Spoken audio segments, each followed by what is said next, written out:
这次参加首尔市政府办的免费徒步导览，很多人不知道有这个活动，只要事先在网络预约就可以参加。导览员是韩国人，会讲流利的中文。这次报名的是西村徒步导览，早上在景福宫地铁站见面。跟着导览员脚步，我们一起探访首尔的西村吧。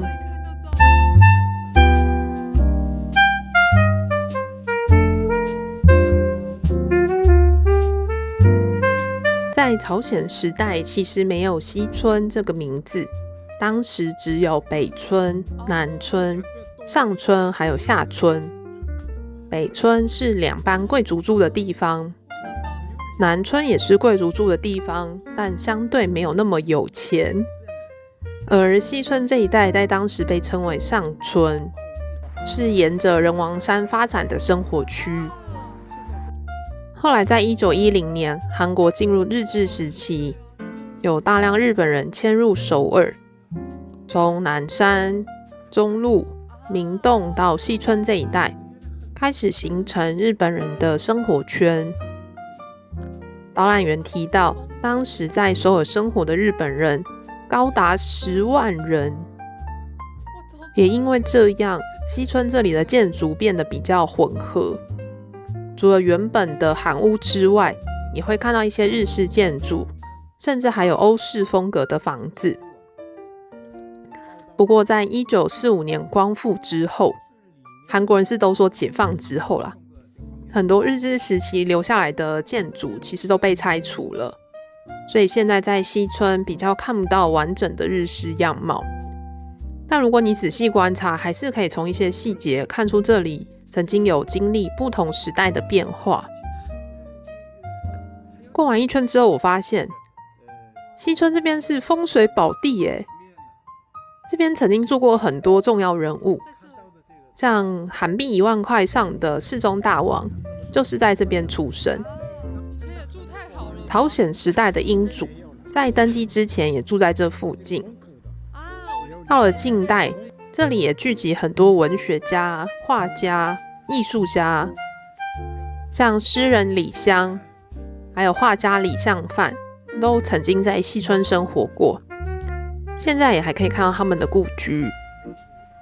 还有大家比较知道的诺贝尔文学奖得主韩江，他经营的书店也在这一带。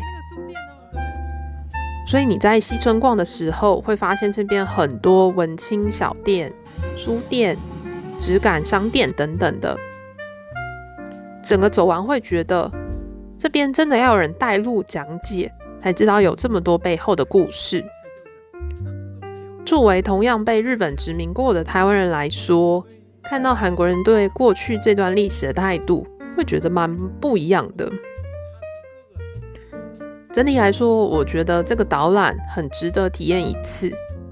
影片后面我会介绍如何预约，记得看到最后哦。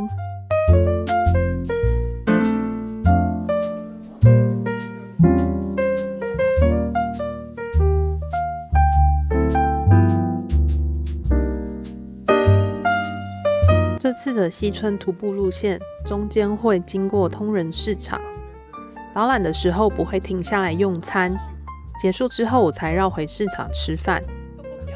通仁市场小小的，它不像广藏市场那么有名，但有一段很特别的故事。韩国在1910年到1945年被日本殖民，有很多日本人住到西村这附近。当时的总督府为了方便日本人采买物品，在1940年建造通仁市场。根据导览员的说法，以前这边卖鱼的比较多，因为日本人喜欢吃生鱼片，但现在里面都是卖韩国传统食物，已经看不到日治时代的痕迹。在2012年的时候，当地政府为了活化传统市场而开始举办铜钱便当的活动。你只要到通仁市场的游客中心买古代的铜钱，店家会给你一个空的便当盒，这时候可以拿铜钱到市场买想吃的东西。这边选择蛮多的，像是炸鸡、韩式杂菜、蒸饺、章鱼烧、荷叶饭、泡菜煎饼、马铃薯煎饼，真的超多。这边很贴心的是，店家会提供小分量的餐点，这样我们就能用一样的钱吃到很多种不同的食物。一个人来玩的话，就不用担心吃不完。我觉得这点设计真的超棒。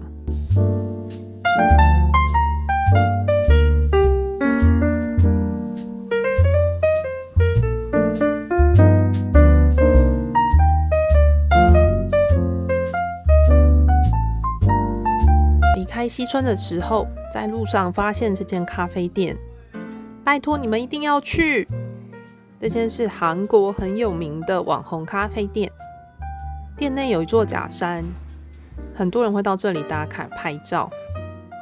这间主要卖盐可松面包，除了原味之外，还有改良版口味，像是草莓、番茄罗勒、杜拜巧克力等等。但我觉得这间最强的不是那座假山，是顶楼的景观啊！从顶楼望出去，可以眺望整个周边地区，还能看到景福宫后面的人王山。这应该是西村附近少数可以观景的地方。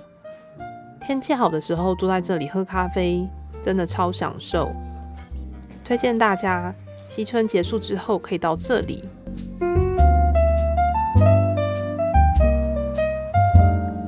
这是我第一次参加导览，整体来说蛮惊喜的，因为这次只有我报名，导览员就1对1帮我介绍。整个过程大概2个半小时，很放松，没什么压力。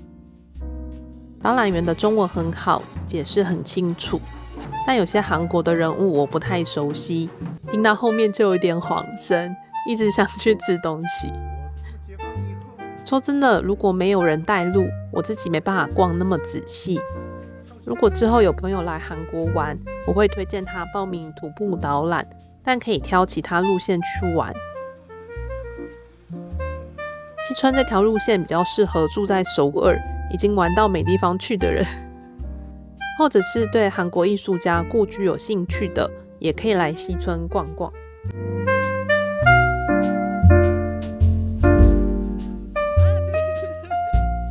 首尔徒步解说观光是首尔市政府办的活动，只要申请就可以免费参加。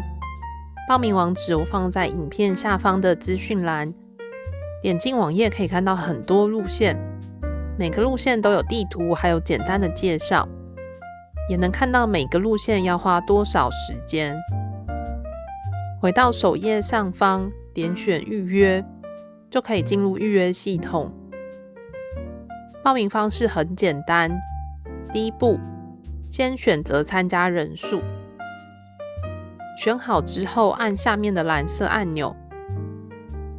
第二步，选择参加行程，选好之后一样按下蓝色按钮。